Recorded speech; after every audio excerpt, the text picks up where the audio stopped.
بسم الله الرحمن الرحیم الحمد للہ والصلاة والسلام علی رسول اللہ وعلی آلہ واصحابہ اجمعین اما بعد۔ ناظرین کرام، السلام علیکم ورحمۃ اللہ وبرکاتہ۔ شرح الادب المفرد کے عنوان سے اس پروگرام کے ہمراہ ہم آپ کی خدمت میں حاضر ہیں، اور اس سے قبل گزشتہ ملاقات کے موقع پر ہم پڑھ رہے تھے امام بخاری رحمہ اللہ کی یہ کتاب کہ جس کا نام ہے الادب المفرد۔ اس کتاب میں باب نمبر 81 کا جس کا عنوان ہے باب من مات له سقط، اور ہم نے اس حوالے سے یہ گفتگو کی تھی کہ یہاں اس باب میں یہ تذکرہ کیا گیا ہے کہ وہ والدین کے جن کے ہاں سقوط حمل ہو گیا، یعنی حمل ضائع ہو گیا، حمل گر گیا، اب انہیں جس صدمے کا سامنا کرنا پڑتا ہے، صدمے کے اس موقع پر اور رنج و الم کے اس وقت میں اگر وہ راضی برضا رہیں اور اللہ سبحانہ و تعالی سے اجر و ثواب کی امید رکھتے ہوئے صبر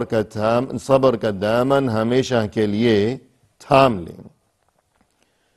تو ان کے لیے کیا خوشخبری ہے، اس چیز کا تذکرہ کیا گیا ہے یہاں اس باب میں۔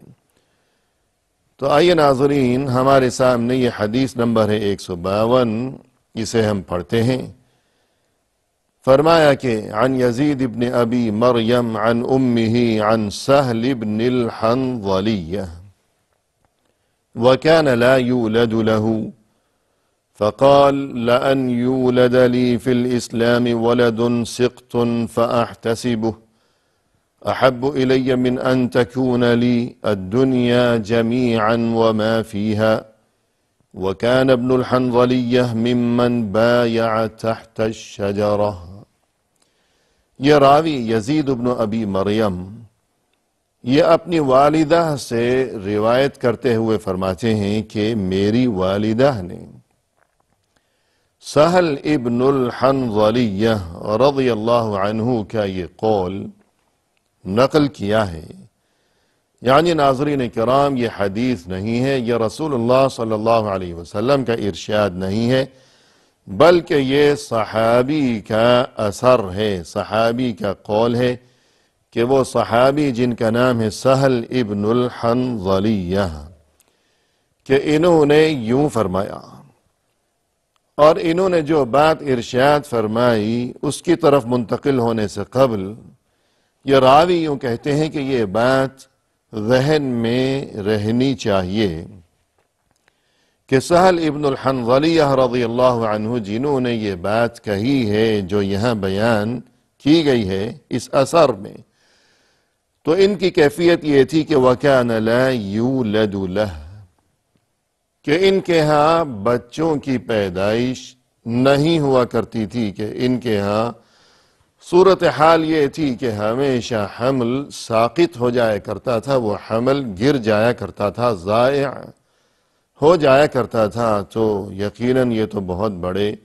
صدمے کا معاملہ تھا ان کے لیے، مگر اس کے باوجود ان کی صورتحال یہ تھی کہ اللہ سے انہوں نے جو اجر و ثواب کی امید قائم رکھی تھی، تو اس سلسلے میں ان کا جو انداز فکر تھا اور ایمانی پختگی کی جو صورتحال تھی وہ یہ کہ یوں کہا کرتے تھے یہ سہل ابن الحنظلیہ لَأَنْ يُولَدَ لِي فِي الْإِسْلَامِ وَلَدٌ سِقْطٌ فَأَحْتَسِبُهُ احب الی من ان تکون لی الدنیا جمیعا وما فیہا، یعنی یہ بچے کا یوں ضائع ہو جانا، حمل کا یوں گر جانا، اور یہ کہ تکمیلی مراحل تک پہنچنے سے قبل ہی یوں مردہ بچے کا پیدا ہونا، یا یہ کہ بچہ تو پیدا ہو گیا ہے، زندہ ہے، لیکن چونکہ اس کے تخلیقی مراحل ابھی تک مکمل نہیں ہوئے ہیں، لہذا پیدائش کے بعد وہ زندہ نہیں رہ سکا، اور چونکہ وہ ادھورا پیدا ہو گیا ہے، قبل از وقت پیدائش ہو گئی ہے، لہذا پیدائش کے بعد فوراً اس کی وفات ہو گئی، اس نے دم توڑ دیا، یا یہ کہ پیدا ہی ہوا ہے وہ مردہ، کہ پہلے ہی اس کی جان نکل گئی اور اس دنیا میں وہ آیا ہے بعد میں۔ یہ دونوں قسم کی صورتحال، یہ اس صورتحال کو سقط کہا جاتا ہے، یعنی حمل ضائع ہو گیا۔ تو یہ جو صورتحال ہے تو اس کے بارے میں یہ فرماتے ہیں کہ میں اس چیز کو اللہ کے ہاں اپنے لیے اس قدر باعث اجر و ثواب سمجھتا ہوں کہ دنیا میں جو کچھ بھی ہے، یہ تمام دنیا اور اس دنیا میں جتنی بھی نعمتیں ہیں، دنیا وما فیہا، سبھی کچھ جو اس دنیا کے اندر ہے اگر مجھے مل جائے تو اس سے بھی زیادہ میں اس اجر عظیم کی امید رکھتا ہوں اللہ کے ہاں، جو کہ انشاءاللہ وہاں میرے لیے اللہ کے پاس محفوظ ہے، کہ تمام دنیا اور دنیا میں موجود یہ نعمتیں اور یہ خزانے اگر مجھے مل جائیں تو اس سے بھی بڑھ کر میں اس اجر و ثواب کی امید لیے بیٹھا ہوں اللہ کے ہاں، اس صدمے پر صبر کرنے کی وجہ سے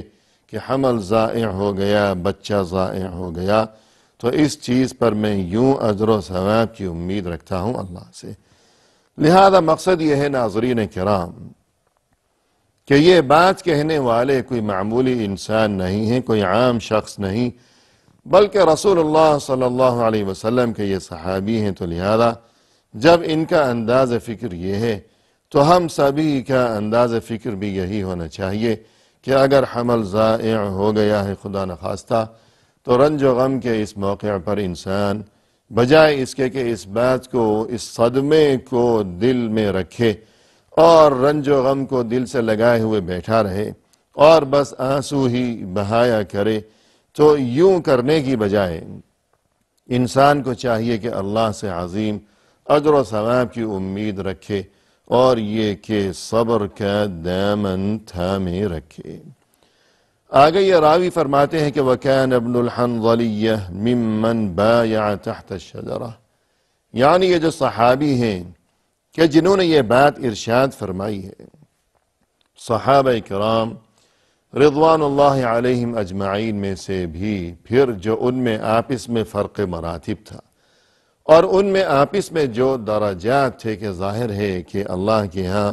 اگرچہ ان سبھی کا بہت ہی بلند ترین مقام و مرتبہ تھا، وہ صحابہ کرام رضوان اللہ علیہم اجمعین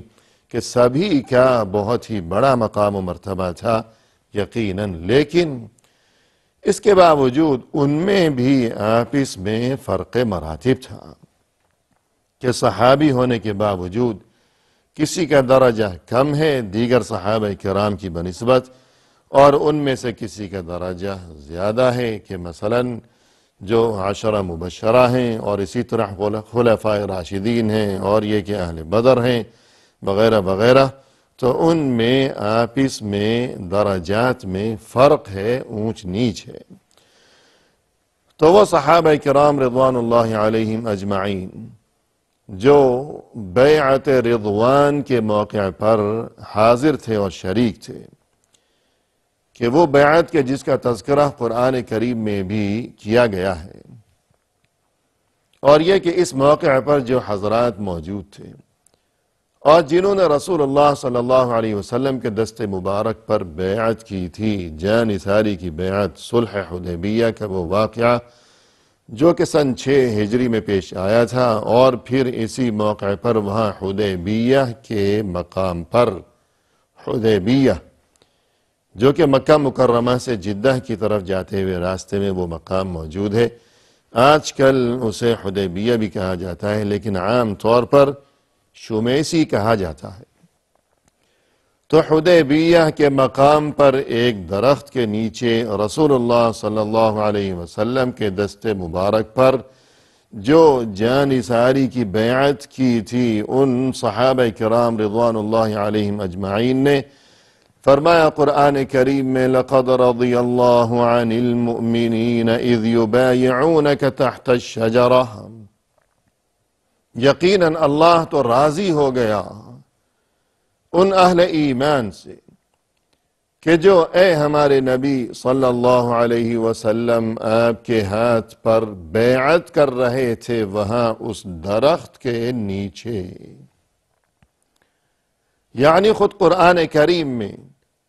ہمیشہ کے لیے اللہ سبحانہ و تعالی کی طرف سے ان خوش نصیب ترین حضرات کے لیے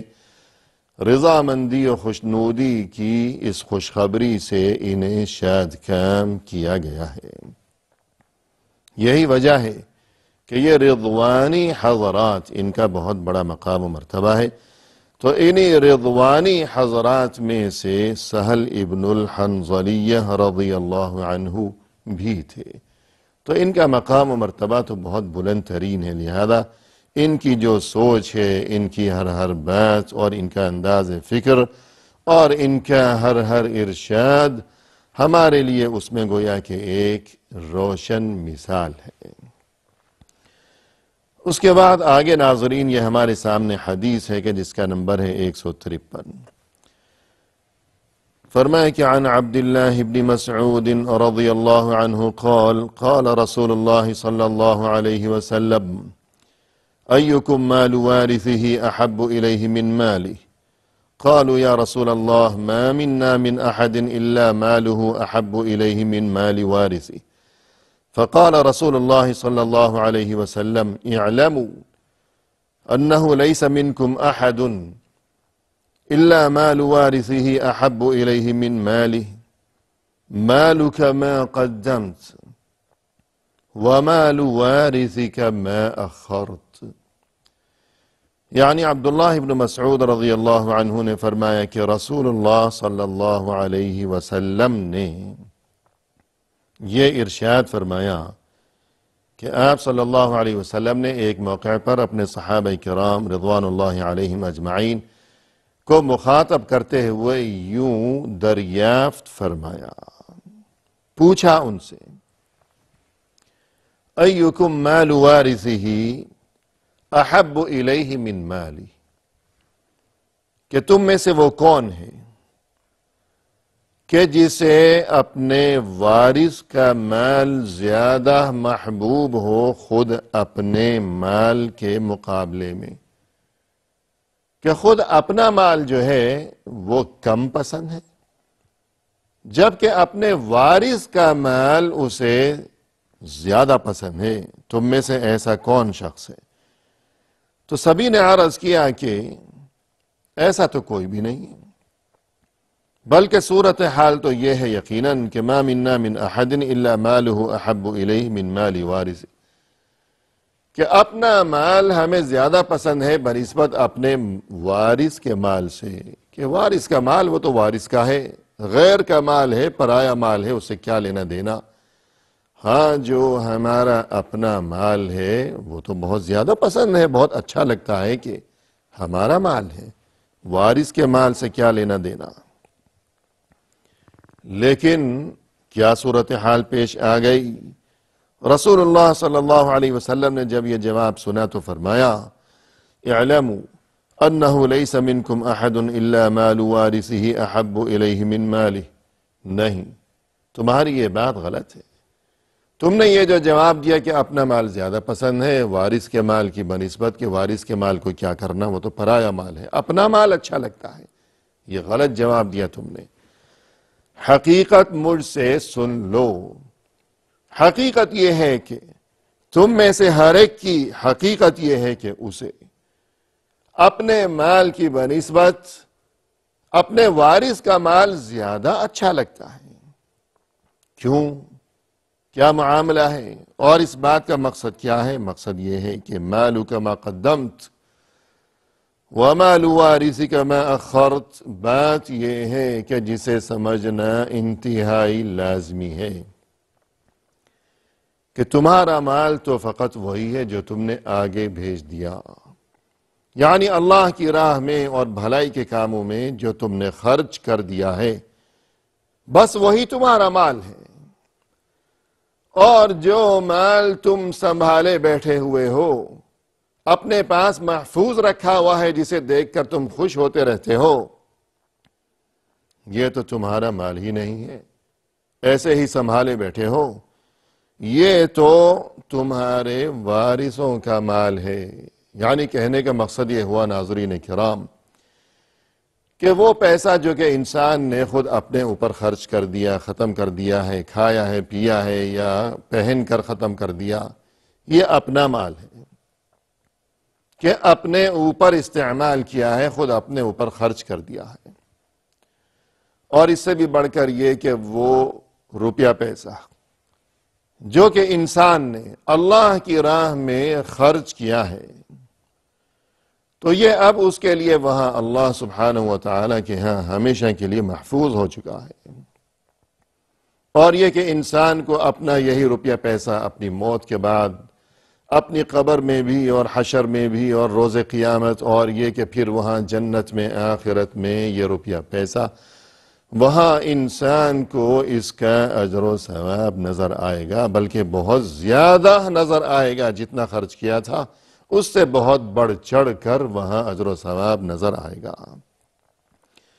جیسا کہ قرآن کریم میں ارشاد ہے کہ وَمَا تُقَدِّمُوا لِأَنفُسِكُم مِّن خَيْرٍ تَجِدُوهُ عِندَ اللَّهِ هُوَ خَيْرًا وَأَعْظَمَ أَجْرًا، کہ تم جو کچھ اپنے لیے آگے بھیجتے ہو، یعنی اللہ کی راہ میں خرچ کیا کرتے ہو، تو اس کا اجر و ثواب وہاں تمہیں اللہ کے ہاں نظر آئے گا، اور یہ کہ بہت زیادہ نظر آئے گا، بڑھا چڑھا کر تمہیں وہاں اللہ کی طرف سے اجر و ثواب سے نوازا جائے گا۔ تو ناظرین کرام، مقصد یہ ہوا کہ انسان نے اللہ کی راہ میں جو خرچ کیا ہے